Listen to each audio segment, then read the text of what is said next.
Welcome everybody to the Ask Chef Todd segment here on Thrive It Up for the month of December. Merry Christmas, everybody. Merry Christmas. Hopefully you've got holiday parties planned, you got a lot of shopping. Hopefully you got it all done here last week during Black Friday, or just a couple days ago during the Black Friday sale. Easy, Chef. Easy. I know this is your kitchen, but I don't want to have to call 911 with severe burns. We've got a great question, though.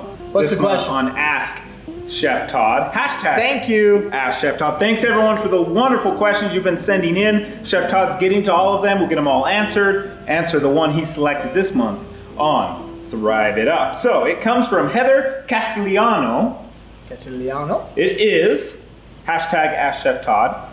I've had people ask if the veggies can be steamed like fresh veggies.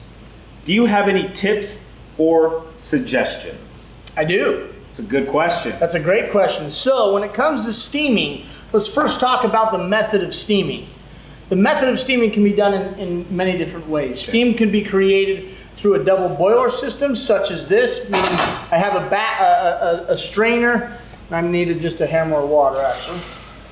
I have a strainer inside of a pot that I'm going to put food in the strainer. It's not touching the water, and then the lid goes on top. That's one way to steam. That's the way I always do it. Another way to steam is actually in a pan. Put vegetables in a pan with a little bit of water to create the steam, or flavorful liquid.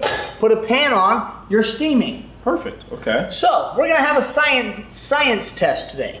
We're going to do both steaming methods using some of our delicious Thrive freeze-dried vegetables and see which one works the best. So first, we're going to take some green beans, some red bell peppers. Ooh, I like this mixture. Some mushrooms, other known as fungi. Fungi. Tomatoes, and a wee bit of onions. Ooh. Okay? All We're going right. to make sure. Do you mix it around in the water? We're going to make sure we have enough liquid in there to steam. Now we have enough liquid in there. Boom, boom, boom. Put the lid on. And now you will be steaming these vegetables. Now I've only put water in. I haven't added the butter. Whoa, whoa. Now I'm starting to twitch. You haven't added butter. Butter is your middle name, my friend. I'm very proud of you. There's no butter in there. So this is a very healthy way to steam. I'm going to put the butter over here. Steaming is generally a healthy way of cooking. And of course, this is steaming. See the steam? Do you see the steam? Oh, yeah. It's steaming. Oh, yeah. It's steaming. And it's reconstituting at the same time. Now we're going to do the exact same thing over here to the double boiler method. Okay. The double boiler method is literally only steam coming through the strainer. Double boiler method. And we're going to put red peppers, green beans, fungi. We're going to put some onions and a little bit of tomato. Onions, everybody. Onions and boom. We're going to do the exact same thing. Put a lid on, so you want to cover that as well. Yep.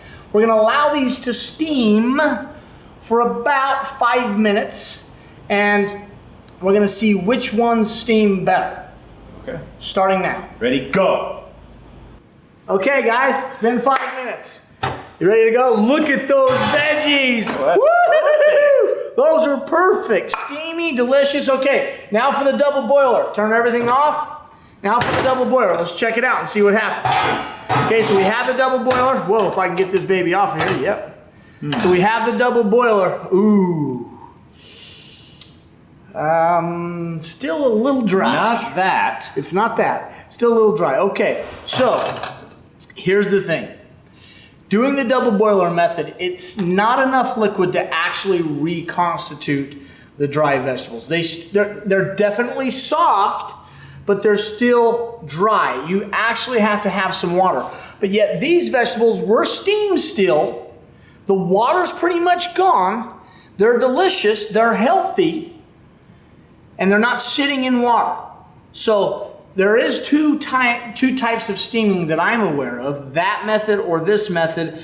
So the answer is That method. Yes, you can steam if you do it with this method, meaning you add enough water to reconstitute, but by the time you steam and cook out, the water is pretty much gone and absorbed, so you end up with this delectable and delicious steamed vegetable. Now, what you want to do is take these delicious steamed vegetables and, of course, just season them up. But if you have a butter problem, I hit the butter. How did it get back over if here? you have a butter problem, put a little butter on those vegetables, steamed vegetables, make them buttery, and then, of course, hit them with just a little bit of Thrive Spice.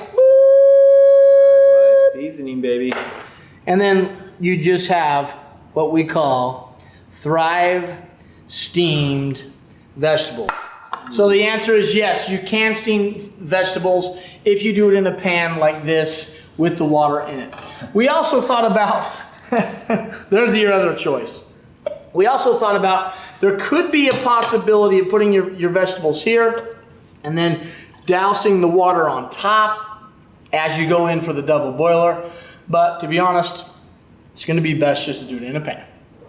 Awesome. Thank you so much, Heather. That is a great question. We get that a lot. A lot of people ask about the steaming process, and because it needs to be rehydrated, boom. Booyah. Obviously, there's a clear and efficient way to do the steaming. Thank you, Chef Todd, welcome, for making that so clear and visual for us to understand. Heather, great question. You're going to get a little box of goodies coming your way because Chef Todd selected your question. So if you would like to be like Heather, get a box of goodies, get your question, and get a shout out on Thrive It Up from our good chef. Go ahead and use that hashtag. Ask Chef Todd. And ask away. And if it's a good question, they're all great questions, but if one really stands out to Chef that he would really like to demonstrate, he'll pick it out and we'll feature it here on Thrive It Up. So have a great December, everybody. Have a Merry Christmas and a great New Year. And we will talk to you in January. Later.